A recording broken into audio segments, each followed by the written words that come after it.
ಮೈತುಂಬ ಕಂಬಳಿ, ಅದರ ಮೇಲೆ ಗೊಂಡೆ, ಹೂವಿನ ಮಾಲೆಗಳು, ಕಾಲಿಗೆ ಗುಂಗುರ, ಕೈಯಲ್ಲಿ ವನಕೆ, ಭಕ್ತರ ಜೈಘೋಷ ಮಧ್ಯೆ ಜಾನಪದ ಹಾಡಿನ ತಾಳಕ್ಕೆ ಹೆಜ್ಜೆ ಹಾಕುತ್ತಾ ಬುಡಕಟ್ಟು ಕುನುಬಿಗಳ ಕಾಪ್ರಿ ದೇವರು ತುಳಸಿ ಅಂಗಳದಲ್ಲಿ ಕುಣಿದು ನಂತರ ಜಾತ್ರೆ ಸಂಪನ್ನಗೊಂಡಿತು.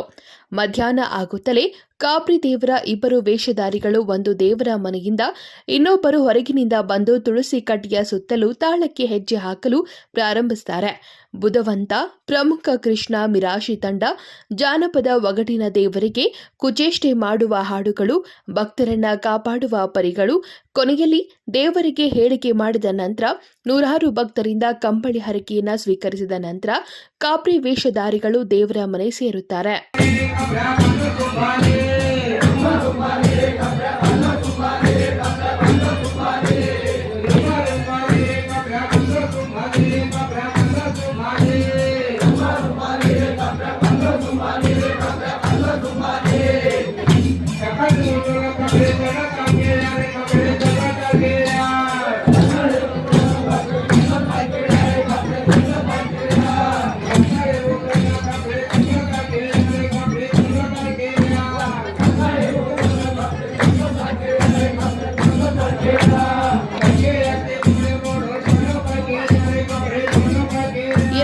ನಡೆಯುವ ಜಾತ್ರೆಯ ಮೊದಲ ರಾತ್ರಿ ಭೀಮಾಸುರ ಸಾಂಪ್ರದಾಯಿಕ ಆಖ್ಯಾನ ಪ್ರದರ್ಶನವಾಯಿತು.